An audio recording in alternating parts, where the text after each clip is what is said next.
It's only a kick, a jump, a block. It's only a serve. It's only a tackle, a run. It's only for the fans. After all, it's only pressure. You got this. Adidas. With threats to our nation waiting around every corner, adaptability is more important than ever. When conditions change without notice, quick strategic thinking is crucial. And with obstacles consistently impending, determination is essential in overcoming them. It's this willingness, decisiveness, and resilience that sets Marines apart. With our fighting spirit, we don't just fight battles, we win them. Marines are the constant our nation counts on to fight the unknown. And through adaptable problem solving, we do just that. Learn more at Marines.com. Welcome to the College Football Playoff Show Q&A, where Doug Lesmerises and Shehan Jeyarajah answer questions about the playoff and its contenders from subscribers. Welcome in, everybody. Thanks again for joining us. Doug and Shehan, maybe you've been with us from the start. Maybe you heard our commercial. Maybe a friend told you. However you got here to the College Football Playoff Show press conference edition, we are certainly happy to have you. And Shehan, we are going to take some questions and comments from our tech subscribers. And again, if you guys want to be able to be part of this and participate in the show, you can try a free trial. We send little stuff to your phone. You can send us stuff. We respond. We use your questions. 817-442-6789. Send a text there. You get signed up for free for 14 days. But we're going to start, Shehan, with some stuff that was spurred by your Twitter feed, which I enjoy because it's got college football stuff in it, occasional Chicago Bulls, occasional Shehan's thoughts on the world. Just so people, I hope people are following. You can follow us at the College Football Playoff Show. It's at CFB Playoff Show on Twitter. But also, what's your Twitter, Shehan? Yeah, mine's at Shehan Jeyarajah, spelled exactly as it sounds. But in case you do need some help, ShehanJeyarajah.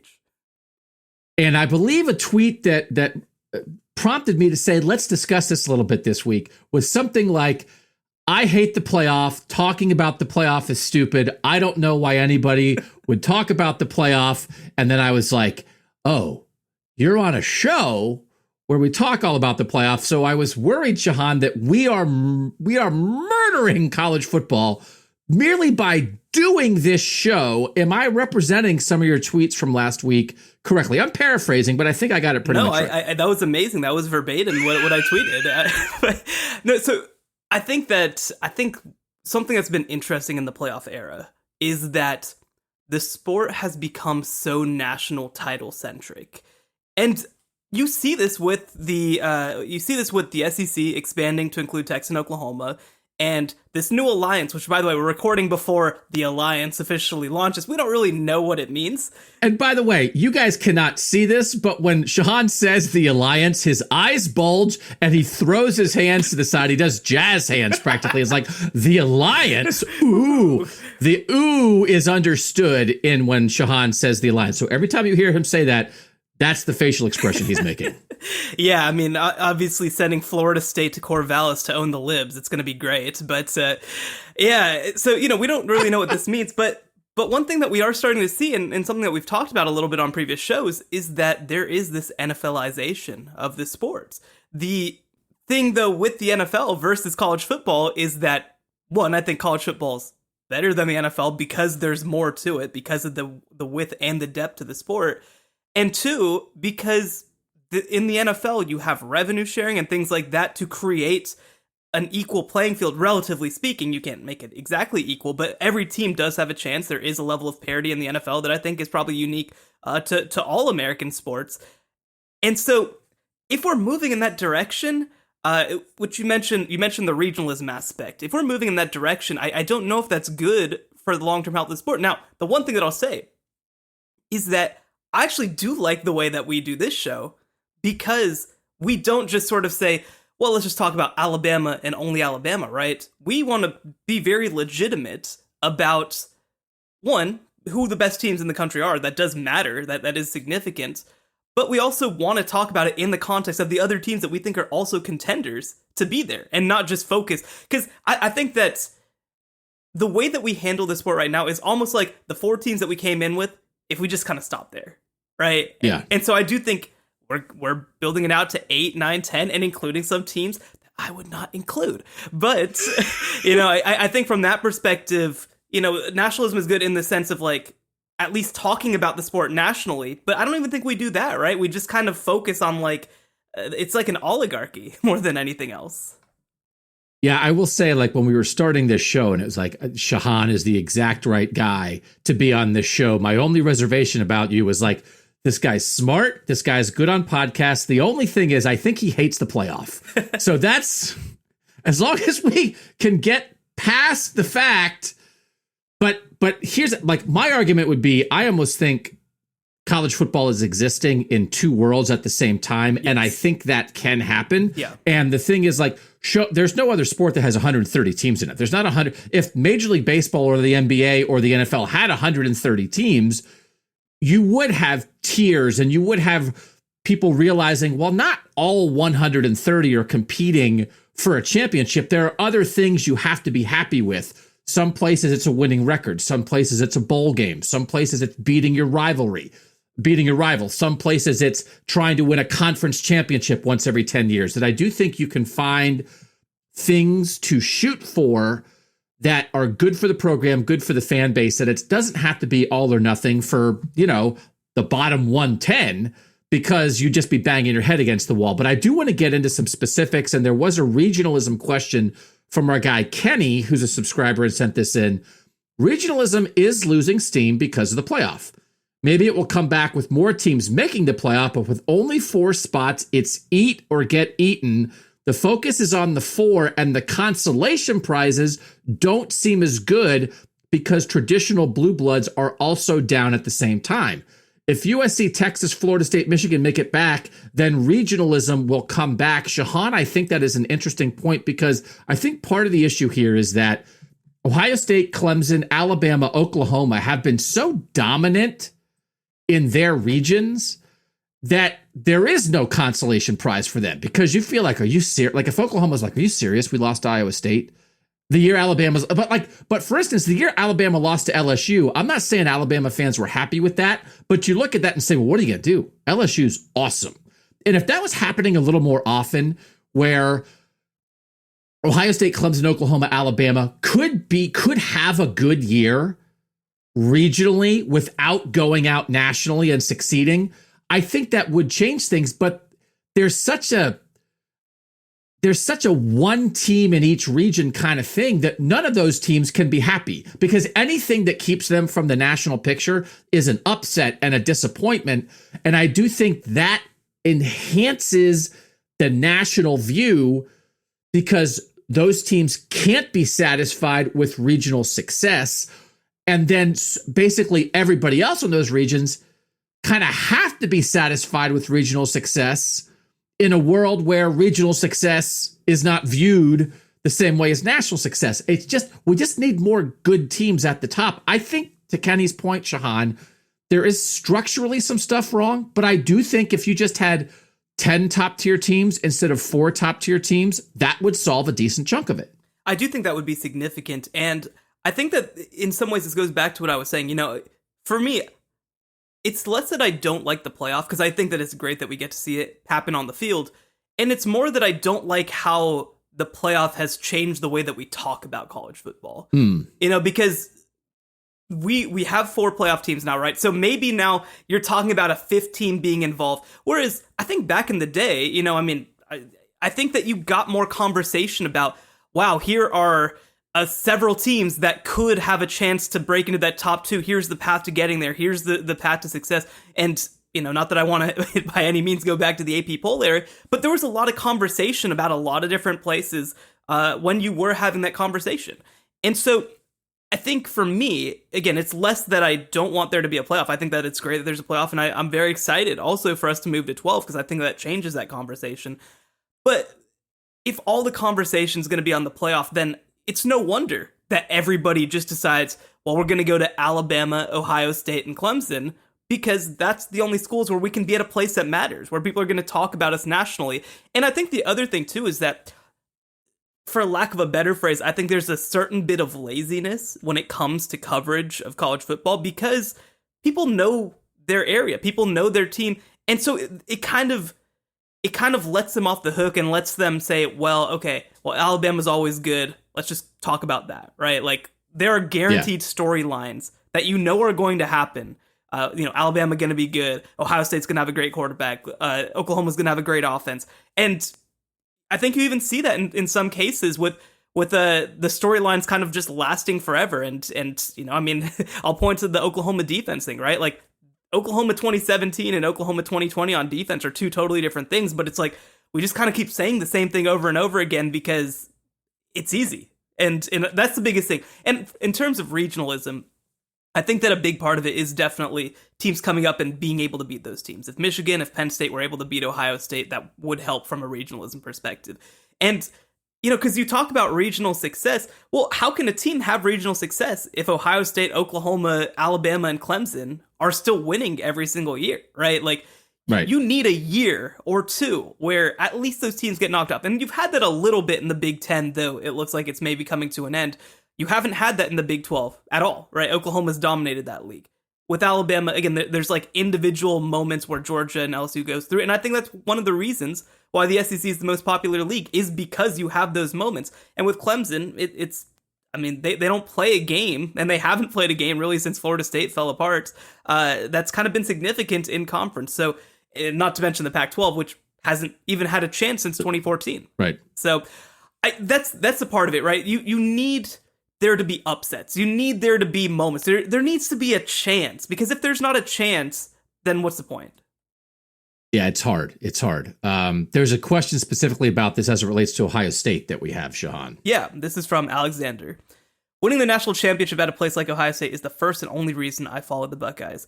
Talk of winning the CFP is good and is what most people want. Yeah, and I think that's the example of what we're talking about, is because Ohio State has been so dominant, and because I think at a place like Alabama or Clemson or Ohio State or Oklahoma, the fan base doesn't respect the other teams in the conference or the region, that every time, like if Ohio State loses, every Ohio State loss before the playoff is viewed as an upset. Very, like, you wouldn't in this era be like, well, you know what? Like, this year, Penn State just had better guys. Or this year, Michigan's quarterback was awesome and Harbaugh dialed it up and Josh Gaddis just got the defense, right? Everything for Ohio State or Oklahoma or Clemson or Alabama, every regular season loss is viewed as a failure. And so when you do that, right, that it's like, well, the only thing I care about is the national title, because there's not a loss regionally that I can feel good about. Now, of course, like, what do you mean a loss you can feel good about? Well, when Alabama gets Joe Burrowed, they fought hard in that game. They were right there, right? It's like, you got Jamar Chase and Justin Jefferson and Grant Delpitted and Jacob Phillips and Joe Burrow. Like, what are you going to do? There aren't those games like that. So then that makes the fans focus even more. Because I'll tell you what, like, when Ohio State, when Michigan is equal to Ohio State, yes, Ohio State fans are devastated to lose to Michigan, but I don't know that they felt like the program was a failure, when Woody and Bo were going at it, right? Because it's like, man, we hate those guys, but we know they're good. It's not an abject failure to lose to them. Ohio State doesn't have a peer like that. When Oklahoma loses to Texas, when Texas is good, Oklahoma fans aren't like, well, our program's in tatters because we lost that game. It's like, well, Texas has good guys too. And we don't have that. And then I think that increases, it's a circle, man. It increases Ohio State fans focusing only on the national title because nobody else is good enough to challenge them to make those fans feel good about any other accomplishment. Because it's like, well, duh. Ohio State won the Big Ten. Duh. Clemson won the ACC. Duh. What is there to celebrate about Clemson winning the ACC? Cool. Clemson's better than Miami, Florida State, Virginia Tech, and North Carolina and Boston College. Big deal. But if North Carolina gets good, it will be a bigger deal. And then the fans will focus less on the national title because there will be things that make them feel good along the way. And that's better for college football. But I'm not sure that structure, as much as it is the second tier teams not being able to hang, man. Right. Well, and I mean, I'll ask, what is the last regular season Ohio State game that was a truly marquee matchup? I mean, like, in a way that I would say, like, when's the last time Ohio State, other than their crazy like blip of a chaotic year in 2011, like the last time where Ohio State could like lose a regular season game against a Big Ten opponent, because they lost to Oklahoma in 2017. Yeah, I mean, that was Baker what I was Mayfield going to say, in. right? Like 2017 Oklahoma is like the last Ohio State game, other than like them blowing out Michigan, which is fun every year. That's the last one that I've been like, I've got to turn this game on, right? Like that's how long it's been. Yeah.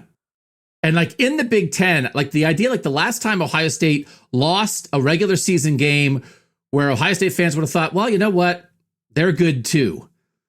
Man, I don't even know. Like maybe 2008 or 2005 Penn State, maybe, but it's like they go to Wisconsin in 2010, they had number 1 and they lose to Wisconsin in Madison. That's a really good Wisconsin team, but it still was like, well, Ohio State blew it. They were number 1 and they blew. Like that's like 15 years where you feel like there's nothing acceptable in your conference. And I think, and again, you could apply the same thing to a bunch of other schools, and that's rough, man. That is rough, but I don't know. I'm not 100% sure where the failure is, because that was before the playoff era. That was we're doing, the playoff. I mean, we're doing, the BCS and all that stuff, and it still was that way. So I would agree that like that's not great for college football, but I don't know that it's college football's fault. You know what I mean? Like, sure. I don't know who to blame for that. Sure. Well, and actually, I think this next question talks about that a little bit. Yeah, no, and one of the things that we want to make sure that we do here is that we blame people. Is also a big thing that's here. This is from our friend Jim. The question is sort of about like, hey, like, are we ruining college football by having this podcast? He said, this is an excellent point. Every weekly college football game has value. Look for it. Like, find the value. So, like, what's the advice, Shehan, of like how to find value in games that maybe aren't really part of the national title picture?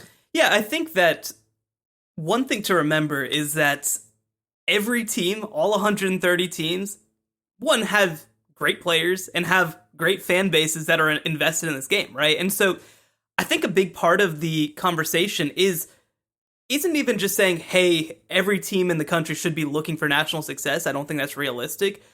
But I think that one thing that we could do is shine more of a light on regional success. Because we talk about, well, these teams only can achieve regional success, but we're not even pointing it out when teams are doing it unless it's in the context of the playoff, right? And so, for example, Iowa State before last year was doing something crazy, right? I mean, they were only winning 8 games, but relative to that program, it was ridiculous. That does not happen. I think that they had never won back-to-back 8-game seasons or hadn't in like 50 years or something like that, right? Like, that was crazy. We didn't talk about it, though, until they showed up in the top 10 playoff graphic. That's the first time that we acknowledge that team as existing. And one thing that I really like about the AP poll and about the playoff ranking is that it gives you an opportunity to see teams that you wouldn't expect be in the top 25, right? Like, what's happening at Louisiana right now? I mean, Billy Napier is going to someday be the coach of one of the biggest programs in the country. Now, we shouldn't talk about him only in that context, but like, when a team is ranked in the college football playoff top 25, that wouldn't usually be ranked, even like in Northwestern, like I think that we probably should talk about a little more, like, that should matter. We shouldn't just view Northwestern as, oh, well, that's a sacrificial lamb to Ohio State. They put together a great season, and they should be talked about in that context, right? So I think that's a big part of it, is just changing the way that we look at college football and the way that we talk about college football, because regional success is a good thing. It is a good thing for teams that won't compete nationally to beat their rival.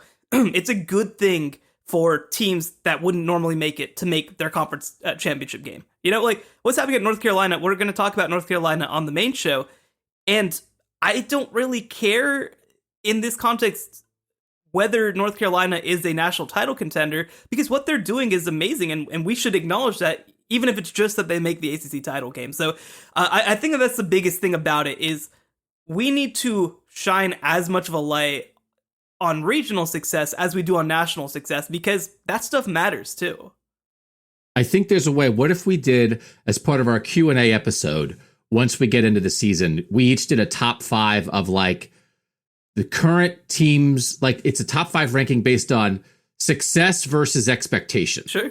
You know, that like, and it's like number 1, Iowa State, number 2, Louisiana, number 3, North Carolina, number 4, Northwest, right? Or, you know, somebody that, sure. that there's what you've been, there's what you're, you know, the talent in your region, your you know, how much money your program gets to spend, and then like what you're doing, so that there's like a sliding scale that we can grade it on a curve a little bit. And that maybe we could work something in like that, where while we're acknowledging the playoff and we're top, there's another way to judge success. And now the question I would ask about this, Shehan, is like, when Iowa State's been great under Matt Campbell, by great by their standards, like, is that fan base wrapped up in playoff talk, or are they just like loving it and they're not worried about the playoff, and they do care about, man, we've got to beat Iowa, but man, we beat Oklahoma State, and that was we played Oklahoma tough, and that was, you know what I mean? Like, maybe nationally we're not acknowledged it, but aren't the fan bases themselves not that worried about the national picture, and they are enjoying the regional success? Yeah, there's no question about it. And that's one thing that's going to be interesting, because I'll actually go back to my time when I was at Baylor. And back in 2013, Baylor goes 11-1. They lose out on a chance to play in the national title game because of a game against Oklahoma State. But everybody was happy after the season, right? Like, you won the conference. That was crazy. That's never supposed to happen. Whereas 2014 was way less enjoyable for me. It just was not as fun, because it was all playoff. It was, oh, you know, who's going to get in? Baylor goes 11-1, but like, oh, we missed out to Ohio State. Like, that's not that fun to me. You know, like, interesting. I don't know. The second year was a lot less fun than the first year, where you just kind of got to enjoy the ride. And I think, I hope that that Iowa State fans keep that perspective. And I think that they've been beaten down for so long, I don't think they're going to take it for granted. But you know, the second year of being really good and having expectations tends to be a lot less fun, because then you can fail, right? Then you can fail. Yeah. All right, there's a question that kind of gets to sort of my angle on this from our guy Billy. Yeah. It's from Billy Byler. For 150 years, college football and college football alone was decided by talk. They didn't even play a championship. They just picked one. So talking about playoff contenders isn't ruining anything. That's from Billy in Kansas. Yeah, that's the hard thing. I mean, like, I'm old enough to have followed college football for a long time, where it was like, hey, who's the best team? It's like, I don't know. Like, they didn't play each other. Yeah. Somebody was in the Rose Bowl and somebody was in the Orange Bowl. So I don't know. Bunch of dudes are going to vote, but I don't know. And like, that seems so antiquated, and like, I don't find that like regionally interesting to be like, oh, the two best teams. No, they didn't play each other. Why would they play each other? They're tied to, they go on vacation. Their fans go on vacation in different parts of the country and play football games, so they couldn't do that. That drove me crazy. And so like, I'm so anti that. And maybe there are some people who long for that, but maybe there's a younger generation, you know, like for you, Shehan, that not just, you know, that you're not aware of that, but it wasn't as part of your life for as long. Even pre-BCS, as messed up as the BCS was, it was still much better than the thing before. And so, like, having gone through that, like, this is just so much better to me. Yeah. Before it was regional, but it was all like almost only regional. So it's like, if the choice is like only regional or only national, I'll take only national. Right? Because great, you know, you won your area, but we have no idea who the best team is. If you can, but I do think we are doing a decent job of walking both paths right now. And I do think in the end, if it's a national sport for the 25 best teams and a regional sport for the other 100, I think that's possible. I think it's close to what we have now. And I think that's kind of the best answer. And every now and then, if one of the regional schools pops into the national picture, great. But you know what? At Purdue and Wake Forest and Washington State and Kansas State, it's not the same thing as Alabama, Oklahoma, Ohio State. And that nobody should expect it to be, but I hope there's enough other opportunities for those schools to determine their own brand of success. And I actually think we are in a pretty decent spot, all things considered. And actually, you know, this is unplanned, but I'm going to jump into Scott's comment right after this from Scott Corwin. To be candid and direct, yours is the college football playoff show. The constant, unrelenting focus on the playoffs is exactly why I tune in. There are ample alternative platforms to facilitate regional college football conversation. If the show turns into a glorified travelogue through autumn college towns and mascot rivalries, then I'm out. My 2 cents. And I think that that's interesting, right? Because I agree. I do think that this is the college football playoff show. We're going to focus on the college football playoff. We want to know who the best team in the country is, and we're going to consider all the alternatives on the path to getting there. And the one thing where I'd push back is I don't know how well this sport does of featuring the regionalism, right? Like, again, this is the college football playoff show. This is where we talk about the college football playoff. The Q&A, we get a little bit, off topic a little bit, but like, yeah, I mean, I want to see more from ESPN, from the other big platforms of focusing in on that regionalism. Because that's the thing. It is great and good for the college football playoff show to talk about the college football playoff. The issue that I have is every show becoming the college football playoff show. And that's where I think that we can do better. I agree with that. And I will say, again, I worked for Cleveland.com, and we are doing a preseason project where we divided up the country into 3 regions, basically. It's sort of like North, Southwest, and South. And we're trying to analyze like sort of who's the best program in each region. That like, we're not going to pretend that each region does football exactly the same.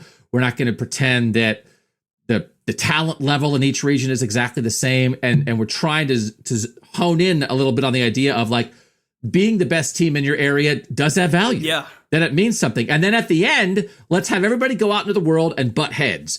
But like, you've got to be the best in your area first. And I think there's something to that.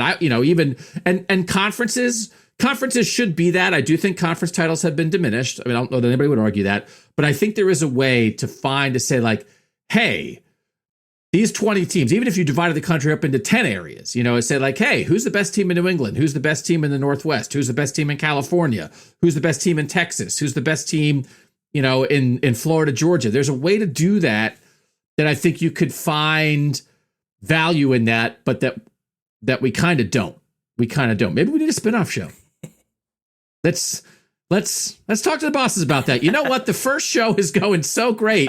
We have another one called Not the College Football Playoff Show, where we're going to do everybody else. We talk about nothing but UTEP football. Yeah. We will never say the word Alabama, but wait until you see our analysis of Purdue. That's not true. We will talk about South Alabama. That's true. Right. Okay, we'll take a quick break. That was sort of our discussion about, are we ruining college football playoff with this show? I think the answer we came to is no. We came to no. We came to no. Thank you. We may have to ask the texters again. We'll maybe send that out this week. Are we ruining college football with this show? 817-442-6789 for the texters. We'll be back right after this with Doug and Shehan. Back on the college football playoff show. We're talking a little bit of recruiting here, Shehan, because there was kind of a big get this week that, again, we are going to do North Carolina as the team. Do they deserve to be in the conversation on the main pod this week? But North Carolina's kind of making moves in other ways. Yeah, this is from Drew Coleman. Clemson just lost a 2022 5-star defensive tackle, Travis Shaw, to North Carolina. If other regional powers in the ACC with arguably bigger brands start to rise up and keep talent local, UNC, FSU, Miami, does it pose a threat to Clemson's program? It appears as though Clemson benefits most from the ACC being weak, but what if it stops being weak? Will Clemsoning make a comeback? Yeah, I mean, this idea, the best programs take advantage of weakness, right? And that everybody can't be up at the same time. And so you see this. It's like it's all connected. But yes, and that's the thing. Like, when you are a state university, if you aren't a head coach that can, right off the bat, your first goal is make the players in your state proud to join your program. State pride, university pride. Your parents can just go right down the road and see you play. You have to establish that first. And I would say, in most states, Shehan, I think a good coach should be able to do that. Whether it's Mac Brown at North Carolina, whether it's Jed Fish at Arizona, whether it's Greg Schiano at Rutgers, whether it's Tom Allen at Indiana, whether it's Jimmy Lake at Washington, whether it's Mario Cristobal at Oregon, like that's where you have to start. And if you can't do that and create that state pride Urban Meyer got to Ohio State, he started talking about make the great state of Ohio proud the minute he got here. They had a banner in the student section, right? That guy's recruiting nationally. He was going to every other state and being like, leave your state and come to us. And the Ohio kids, he's telling you, make your state proud. You have to be able to do that. I'm not saying it's easy, but it absolutely, you cut the legs out of all these programs, because as soon as Clemson sees weakness, they're going to go in. As soon as Ohio State sees weakness, they go in. Oklahoma sees weakness, they go in. When they see strength for a local power, they're not going to spend as much time, because they're not going to bang their head against the wall when they think we're not going to get this guy. You look at North Carolina the last couple of years, they now have 3 of the top 4, 5 of the top 7 kids in the state of North Carolina in the class of 2022. 2021, they got 2 of the top 3, 5 of the top 8, 6 of the top 10. 2020, they got 4 of the top 6. When you look at before Mac Brown, 2019, they got 2 of the top 13 kids in North Carolina. 2018, they got 1 of the top 8, 3 of the top 15. That's weakness. Everybody's going in there. Mac Brown shows some strength. It's going to get easier for them to recruit in state. So it absolutely has an effect on Clemson. But then Clemson will go somewhere else. Everybody's in California right now because USC is showing weakness. So that's why the starting quarterbacks for Clemson, Alabama, and Ohio State this year are second-year players who are all from California, because USC can't keep their guys home, and it's worth it for those schools to go recruit in California. If Pete Carroll was there, they wouldn't be doing it, because it's not worth flying across the country to lose to Pete Carroll. You have to be able to do it. North Carolina's doing it. It will affect Clemson. It affects Ohio State, Alabama when the local team does it. But then there's always weakness somewhere, and the smartest powers in recruiting find the weakness, but they won't be going to North Carolina as much. I guarantee that. Yeah, I agree. I don't think that by any means this is a warning sign for Clemson, because like you mentioned, I mean, this is a program that also the past several years has started to recruit much more nationally, because they have the ability to do so, because they're in the college football playoff every single year. And in some ways, I actually think that the ACC getting a little better might be good for Clemson, because you get to play more meaningful games, because you get to host, big time games against North Carolina, against Miami. I think that's a good thing for Clemson. Yeah, it does mean that the Carolinas, maybe you have a little bit less of a stranglehold on, but with Clemson, they're already fighting against Georgia and Alabama and Florida and all these other teams on the East Coast. So I wouldn't say that this is just like a minor inefficiency that Clemson's been able to take advantage of. They've been able to beat some of these biggest teams in the nation for recruits year after year after year. So there is going to be an aspect where, yeah, guys are probably going to have to get on a few more planes than they had to before.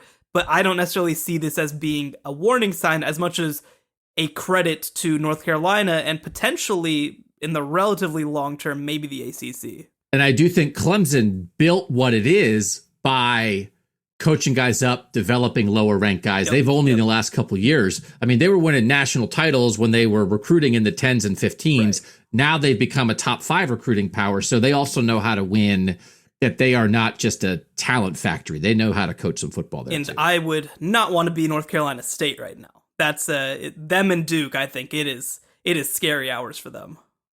And it's, again, everybody can't be up at the same time. Michigan State made a run while Michigan was down, right? And then if Michigan gets it going a little bit, then it's harder for Michigan State, especially when you have 2 big time programs in the same state. Man, it is hard for them both to be good, because you're stealing from each other. Yeah, so this is not a good time. North Carolina State is eager for Mac Brown to decide to hang it up whenever that, I think he's 70 or almost 70, but he might be doing this for another 5 or 10 years because he's got it rolling in North Carolina. All right, we want to talk a little NIL as it relates to like being good football. Again, I continue to be like not that interested in who got a coffee endorsement. If it just is still good players going to good programs, and it's like, great, good luck to you. I'm not that interested. But how it matters to the game, it's from our guy Tim. Will NIL cause blue chip players to stay in college longer, Shehan? And I do think, for instance, again, the super seniors, the teams that are having guys stick around, we're really seeing an effect on how that influences the game if you do have some guys put off the NFL for a year. So I don't think that it's going to change things for the top of the top for the guys who are going to be first round NFL draft picks, because it's not a comparable amount of money, right? We're excited because Bryce Young maybe making $1 million now, right? And that's a big deal. That's a huge deal to be the starting quarterback of a college football team and make $1 million. But if he gets drafted in, with the 27th pick, he's making 4 or 5 times that right away. So I don't think that this is going to impact the guys who are surefire first round NFL guys. But where I do think this can make a difference is the guys who are maybe a little more borderline. I think that maybe you see a couple of guys, even guys who came in as 4 and 5 star kids. Sometimes there's this rush to get through your 3 years so you can enter the NFL draft. And a lot of kids make a decision that maybe isn't the right one for that reason, because they're trying to chase the money, because obviously that's why they play football, right? In a lot of ways. And so I do think that helps with some of those kids. There was a receiver back at Baylor back in 2016 named Katie Cannon. He was a multiple time 1,000-yard receiver for them. He left after 3 years. He was kind of an incomplete product at that point. Maybe that kind of kid ends up staying, right? Whether it's at there or whether it's at a school like Ohio State or Alabama or wherever. I think that that's the hope, is that it means that you can make the better decision for you more than anything else. If you're going to be a first round, if you're going to be number 1, no, of course not. There's no amount of NIL money that somebody could put together that would have made it worth it for Trevor Lawrence to stay in school another year. But if you are one of these other players, who maybe is right on the edge of it, right on the borderline, I think that hopefully this can get kids to make a decision that's right for them instead of having to chase the money. I think that's exactly right. If you're first rounder, you still kind of have to go. But there are kids sometimes who it's like, well, they know they're going to be a 3rd or 4th or 5th rounder, but like they're making no money right now. Right. And if you can help your family or help yourself a year earlier, that's hard to turn down. I think you're exactly right. And that often can sometimes be at those mid-tier teams, those second-tier teams. And again, Iowa State, we're talking about, I keep coming around more and more and more and more on Iowa State. They're a fascinating example, and it's the kind of thing we see in college basketball, right? It's like you have the one-and-done schools, and then you have the schools where they have guys stick around for 3 and 4 years, and when you hit the right group of 4th-year guys, even at a smaller program, you can hang with a one-and-done school if you have the right guys. There might be enough in the NIL to keep some of those guys at the second-tier schools around, because they're not going to be first-round picks, they're going to be fourth-round picks, and then when they stay, they get their team over the top in a way that hasn't happened in previous years. I think you're exactly right on how that might work, Shehan. All right, let's close out with this one from Douglas. Fans will not be allowed to attend Oregon games without proof of vaccination or a clean COVID test. Will that rule apply to players as well? Yeah, I mean, college football is clearly they're coming like up against the edge, right, of a vaccine mandate that they just are making it your life more difficult if you're not vaccinated. So you have to be, I think it's like, at least I think at the Big Ten, it's like if you're not vaccinated, I think you have to be tested twice a week. If you are vaccinated, like you don't have to be tested kind of at all. So it's like, well, even unless you really have symptoms, how would you even know you have it? It's like you're vaccinated, you're good to go. That's a great incentive versus I'm testing twice a week and maybe I don't even know I have it, but I have it. Now I have to sit out. But the other thing is that's hard is that, with a smaller group, right? And I don't know if it's an interesting question. I don't know if the question is asked like seriously or like sarcastically to make a point. You can control your team. You know who they're around to some degree, right? Hey, these are 125 guys. We sort of have a handle on them. And you don't have a handle on 60,000 people or 80,000 people. So it is a different thing of like, listen, like, we don't know exactly what's up, so we're going to require this thing. Like the bigger you, so like I get it.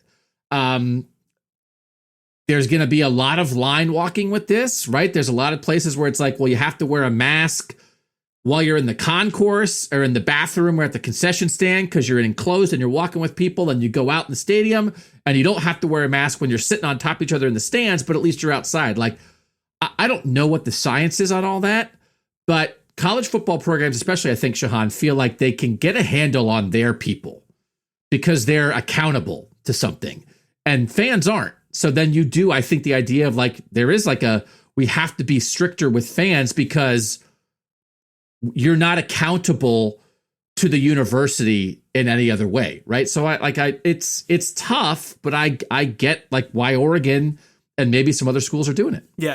And you kind of mentioned it a little too, right? The answer is that yes, players will have to have a negative test because they're tested 3 times a week if they're unvaccinated, or tested 1 time a week if they are vaccinated. So yes, the answer is yes, they do have to have a negative test just like anyone else. And the other thing too, when you're talking about players versus fans, is that fans are given the privilege to obviously be at football games, whereas players, they're involved in the program, they're part of this. So like it's not a fair comparison to kind of try to compare fans to players. And you mentioned a lot of the reasons right there. All right, we will take a quick break. We're actually going to come back and do a tiny little bit because in addition to not being sure if he actually likes the college football playoff, Shehan does not like the alliance. And so we did a lot of the alliance last week. It's coming more to fruition. We have to dip into that very quickly. We'll do it next on the College Football Playoff Show press conference. Doug and Shehan, we don't have a question for this, but again, I to paraphrase your tweet, I think you said something like, the alliance stinks. I hate it. I don't know why they're doing it. This is dumb. That's close. Do you have a photographic memory? I do. I have a photographic memory of how I want to see the world. It's like it's my own version. It's only in my head. We are recording this Tuesday morning before the announcement comes out Tuesday afternoon, but a lot of outlets are writing about this is what it's going to be. There is a scheduling component to it, but teams have stuff so scheduled so far out. I do like the idea of if it's going to be the ACC, the Big Ten, and the Pac-12. I do think that what it should be is everybody plays a team in each conference each year. And then if the Big Ten would go from 9, I think the perfect schedule like for a Big Ten team is instead of 9 conference games, you play 8. So you play 8 Big Ten games. You play 1 ACC, 1 Pac-12 every year. That's 10. You play 1 lousy non-conference game to make money at home. And then you play 1 other national game against an SEC team or something else. And I think that would work in a million different ways. I think that's what it should be. I understand why it's complicated. But Shehan, they're just trying to hold hands and stick together. And I don't know what else they should do. I don't think doing nothing is an option for those 3 conferences in the face of the SEC. And I don't think expanding just to expand is the right option. So this is like in between. So I don't know why you're such a sarcastic dingleberry about this.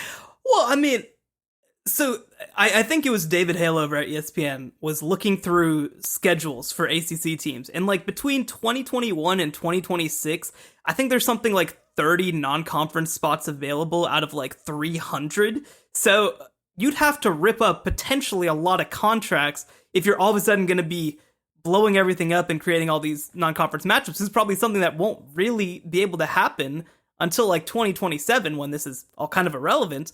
And the other thing too is that, I mean, the ACC plays 8 conference games. They play 4 non-conference games. The Big Ten prides itself on playing only 3 non-conference games, right? So we can't even get a consistency on that to start with, right? Like, I mean, we haven't been able to get that in college football in general. I mean, the reason that South Carolina had this crazy long bowl streak is because they got to play 3 nobodies every single year. They had to play Clemson, of course, but like, we can't even agree on basic things like that. So what does this actually mean? Does this mean that the Big Ten, if they add to, does this mean that the Big Ten is going to consider playing 11 conference games, only having 1 non-conference game? Are we going to find a level of consistency? And the other part of this too, that I think matters a lot, is that we will have some of these contracts maybe for crossover games, but like, it doesn't necessarily come with money.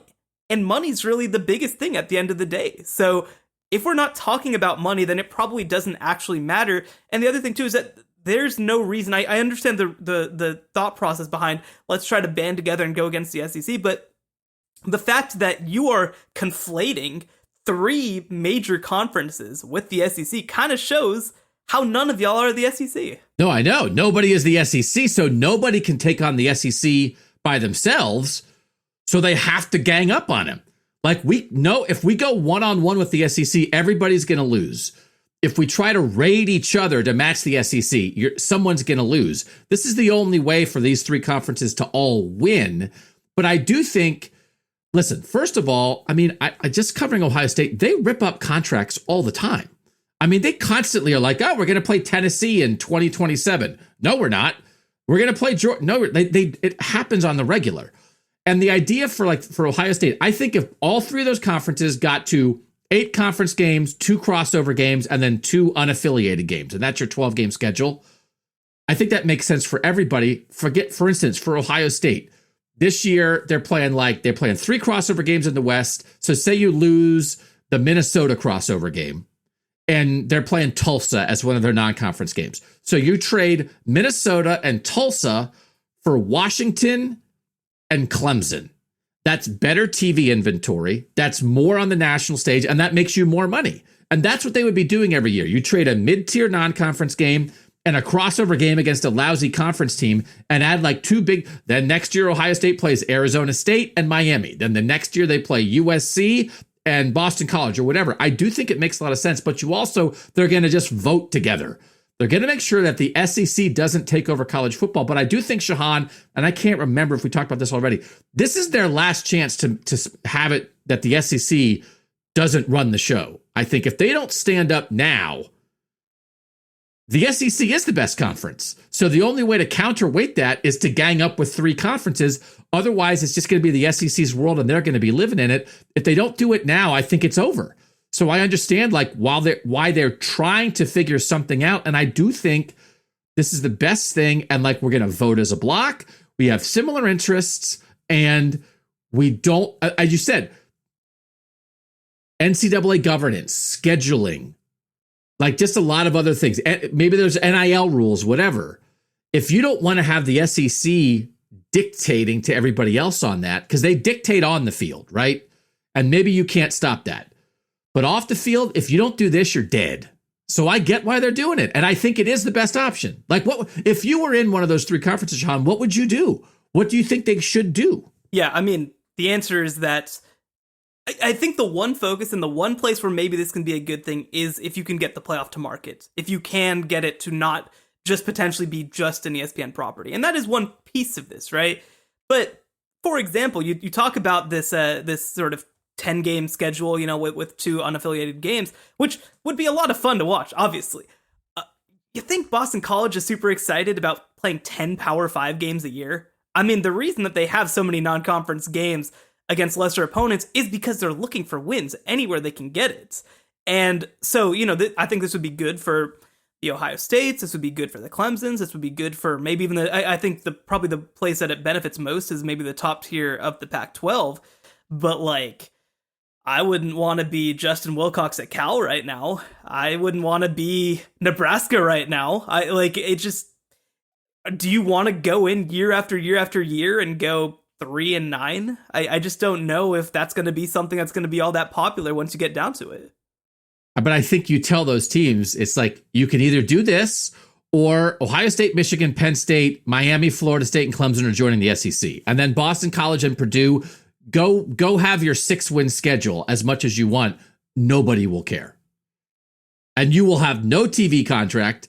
And if you are the bottom 2/3 teams in these 3 leagues, if you don't want the top third to just say, well, that's it, we're going to the SEC and there's going to be a top tier and a bottom tier, this is what you do then instead. So you have to keep your big dogs happy. So I don't know that Boston College and Purdue and Washington State have much say in this at all, but tough noogies. I mean, I do think that this gets back to actually something that I wrote in a column on TexasFootball.com a few weeks ago when all this stuff was happening with the Big 12, which is that, okay, I mean, sure, if you want to be the team that goes 3-9 and gets to brag about being power conference, okay, I guess. I mean, they're not paying me the checks for being power conference. I almost feel like, as somebody who obviously appreciates all levels of college football, I almost feel like if the top 15 to 20 decided to just break off and do their own thing, and everybody else just got to enjoy college football while they kind of tried to make a JV NFL, I don't know, I think it is more fun. This is a very controversial statement, I know. I think it is more fun to go to a college football team and see your team win football games than it is to have more money that you don't get to get paid and see them lose literally always. And it brings us back around to the regionalism discussion that we started with here. Full circle. That if those bottom 2/3 teams in these 3 conferences in the alliance view it that way, we're just going to worry about regional success. We don't need the TV contract that's as big. We want to have a good product for our players and our fans. and that's the priority, then I think you're right. But I don't think that's their priority. I think they need the money. They want to participate in the big TV deal. This does create better TV inventory if you're creating some more big time games. Again, Ohio State's trading Minnesota and Tulsa for Washington and Clemson. That is better TV inventory. And that trickles down. Purdue and Rutgers and Indiana and Minnesota and Northwestern and Illinois, they're all going to get that money. Wake Forest and North Carolina State and all those teams, they're going to get some of that money from the Clemson Ohio State regular season game that you create here. So I think those schools think they need the money. They think they need the money to support all their other sports. They think they need their money to live the lifestyle they're accustomed to, and they can't imagine giving that up. Even if it might, in the Shehan world, which I'm not disagreeing with, create a better football experience for 12 weekends for your fans and your players, because you're sort of accepting what you are, leaning in to the regionalism and to the competitiveness and not banging your head against losing. Oh, great, cool. Thanks. Great. We're Minnesota. Oh, we're playing USC and Florida State this year because that's our, oh, cool. All right, great. So 4-8, we're 4-8 then? Oh, great. 4-8. But they want the money. I think they want the money because they think they can't live without it. Well, all I'll say to kind of close this out is I would rather be a Cincinnati fan than be a Purdue fan. I just think it's way more fun to be a Cincinnati fan right now and live, quote unquote, without that money than to have a whole bunch of money that you put into going 3-9. Man, that just got real, because that is like a decisively winning argument by you. And like, if Cincinnati was in the Big Ten, Cincinnati would be Purdue. Yeah. So who would you rather be? Yeah. Who would you rather be? And guess God, what? I think you just won. You should call somebody. Call the commissioners and tell them this. Well, and guess what? Cincinnati can still field a volleyball team. They still find a way to pay the bills. Maybe it's without paying their head coach $6 million. But they turn out to be just okay. And they've even had basketball tournament success. Like, there's a lot to like about being a Cincinnati fan that even Purdue can't match, even though they're a member of the Big Ten. Like, even like, would you rather be Houston football or Texas Tech football? Right? Like, there's same.